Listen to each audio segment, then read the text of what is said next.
여러분 안녕하십니까? 예, 샘킴 프리칭 미션입니다. 지난주에 제가 몸이 좀 안 좋아서 제가 원래 정신이 맑은 사람인데 두통이 잘 없어요. 근데 두통이 찾아와가지고 좀 고생을 했어요.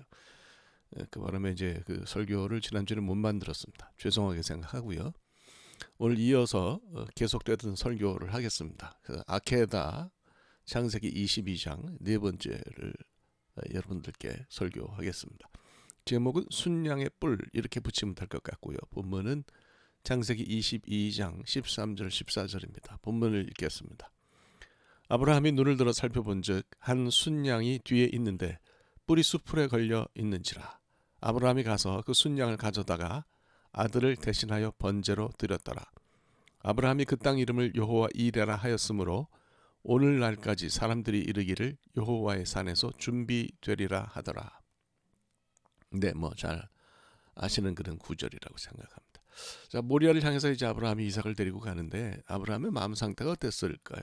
예, 창세기 22장을 그냥 읽어보신 분들은 그냥 뭐 그가 아무런 반발 없이 하나님 명령에 순종하는 것처럼 그렇게 묘사되어 있구나 하는 느낌을 갖죠.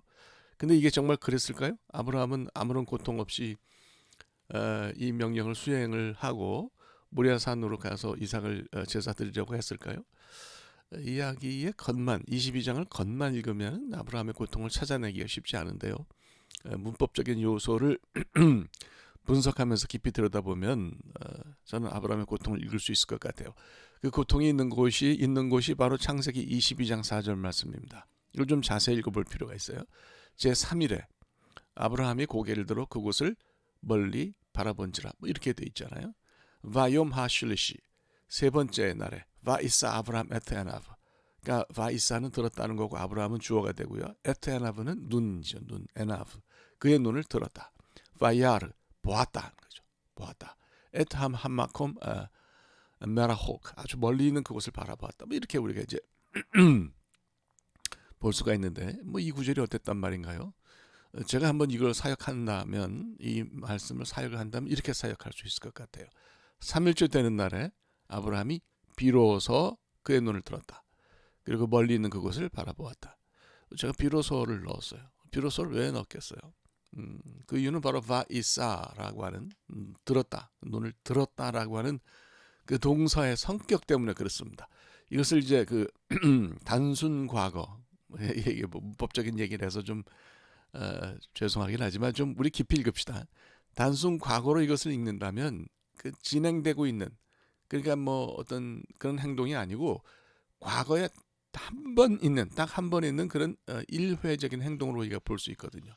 그러니까 아브라함이 3일 동안 가끔 고개를 들고 계속해서 뭐 이렇게 멀리 위를 쳐다본 것이 아니고 3일째 되는 날에야 비로소 처음으로 고개를 들었던 것으로 이것을 이해를 할 수가 있는 거예요. 그러니까 뭐 말하자면 3일 길을 여행하는 동안에 고개를 든 것은 이때가 처음이었다 이렇게 이해하면 될 것 같습니다.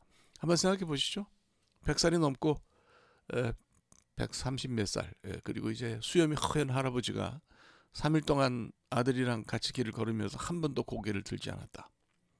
이유가 어디 있을까요? 마음속에 있는 고통이 그를 그렇게 만든 건 아닐까 저는 그렇게 해석합니다. 시선을 피하는 것은 뭔가 불편한 그 감정이 있을 때 일어나는 일이죠. 우리가 어떤 사람들을 대할 때도 불편하면은 그 사람이 불편하면 잘 쳐다보지를 않습니다. 그러니까 하늘을 쳐다보지 않고 위를 쳐다보지 않았다는 것은 뭔가 위에 있는 존재가 불편했다는 뜻으로도 우리가 읽을 수가 있는 거죠. 하나님이 말씀하시니까 모리아로 가긴 갔는데 아브라함의 마음속은 굉장히 고통으로 가득 차 있었을 거라고 생각합니다. 겉으로 보기에는 별 문제가 없어 보이지만은 실제로 그의 속이 아주 굉장히 힘들었을 거다 이렇게 볼 수 있고요.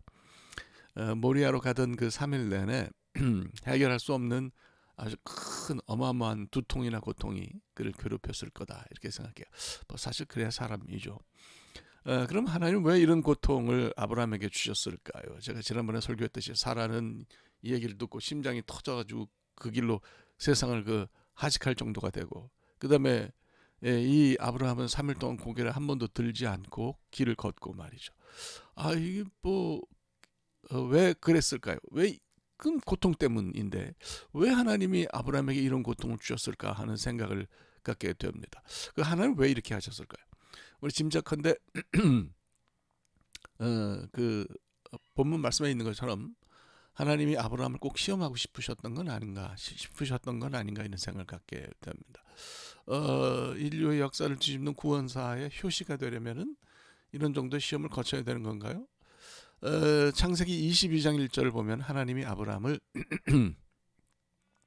시험하셨다라고 이렇게 기록이 되어 있습니다. 근데 그렇긴 한데 목적어가 없어요. 뭘 시험하셨는지. 하나님은 아브라함의 무엇을 시험하신 걸까요? 한번 뭐 대답을 찾으려고 해봐야 되겠죠. 해석적으로 보면은 창세기 12장하고 그 구조가 좀 비슷하다고 제가 이 얘기를 했는데 그렇게 볼 수도 있을 것 같아요. 그런데 창세기 22장은 창세기 12장에 비해서 훨씬 더 수준이 높습니다. 창세기 12장에서는 하나님이 아브라함에게 가나안으로 가면 복을 주시겠다고 하셨는데 뭐 쉬운 일은 아니죠. 그러나 이 일을 순종하고 행함에 있어서 죽는 사람은 없었어요.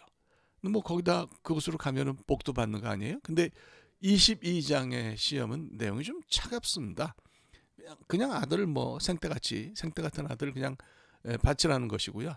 그렇게 해도 뭐 복을 준다든지 뭐 이런 그 반대급부를 주시겠다는 약속이 전혀 없어요. 그러면 하나님이 2차 승진을 위해서 아브라함의 믿음의 승진을 위해서 2차 시험을 내신 걸까요? 더 큰 시험을 주심으로써 그를 단련하신 건가요? 저는 뭐 그것도 그렇게 만족한 대답은 아니라고 생각합니다. 하나님이 모든 것을 다 아신다고 했는데 아브라함이 이런 고강도의 시험을 너끈히 통과할 수 있는 그런 믿음을 가졌음을 모르셨을 리가 없죠.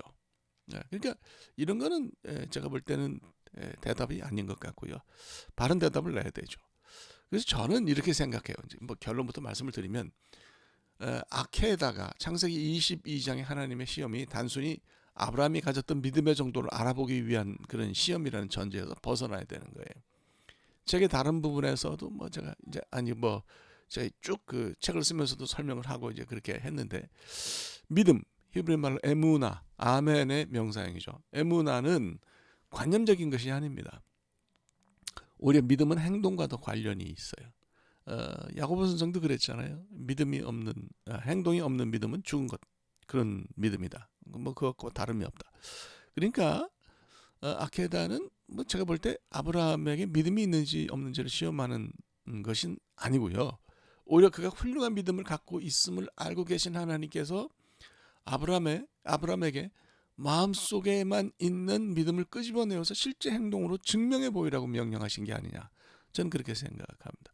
그러니까 믿음을 실천하려고 하는 너 믿음 있는 거 알아 아브라함아. 너 믿음 있는데 이제는 그 믿음을 꺼내서 한번 실천하라고 하는 그런 명령이고 그런 요구가 아닌가 이런 생각을 합니다.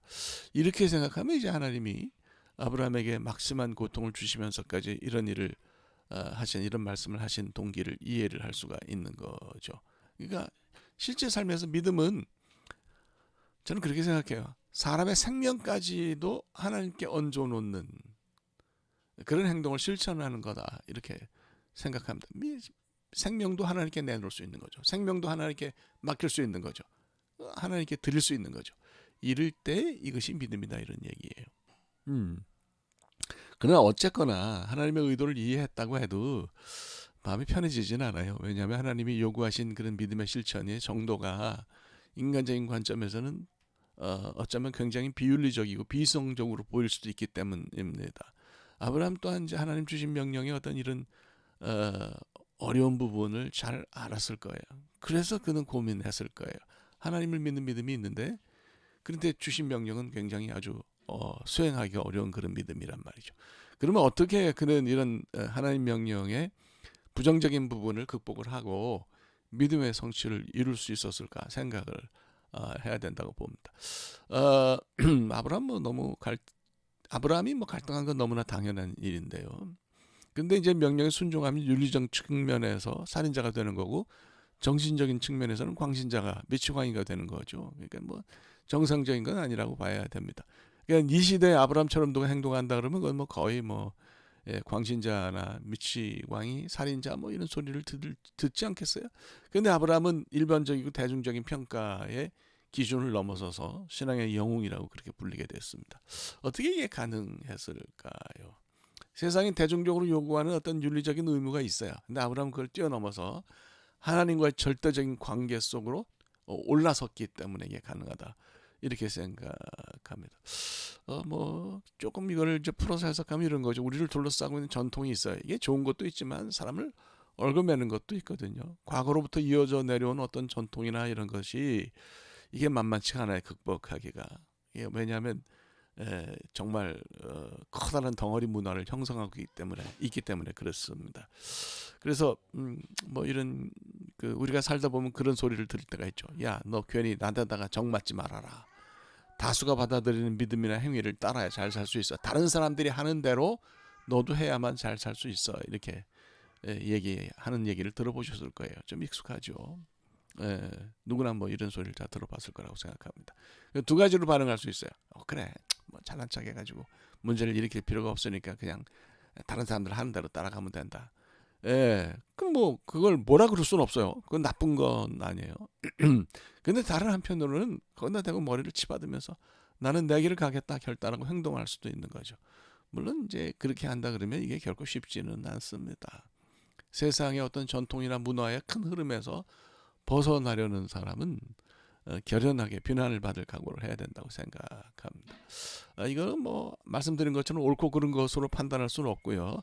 단지 신앙의 성취가 뭐냐에 대해서 궁금해하고 이것을 중요하게 여긴다면 심각하게 생각하는 게 맞다 이렇게 말씀을 드릴 수 있는 거죠. 그래서 우리가 잘 아는 키엘 케고르는 창세기 22장의 아케다를 자신의 신학적 관심을 바탕으로 해서 해석을 했어요. 그래서 그 내용을 책에 두려움과 떨림이라는 제목으로 우리말로 번역이 됐어요. Fear and Trembling 이런 책에다가 담았습니다. 이게 창세기 22장의 주석이라고 볼 수 있어요. 키엘 케고르의 주석이라고 볼 수가 있어요.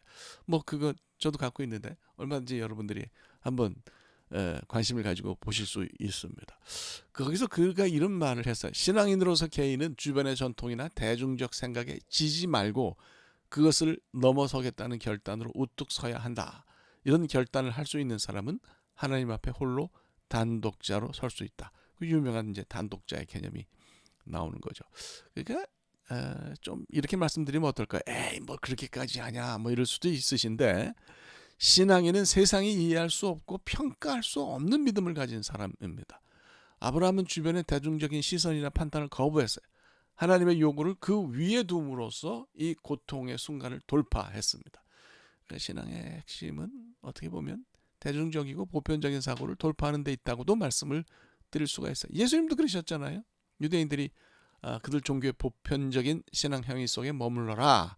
근데 예수님은 그거를 뛰쳐나오셔가지고 구원의 방법으로 십자가를 선택을 하셨어요. 자신에서 죽음을 향해서 돌진하신 것을 볼 수가 있지 않습니까? 그렇게 해서 구원을 완성하셨죠. 믿음은 좀 진지하게 말하면 이런 길을 걷는 거다 이렇게 생각해요.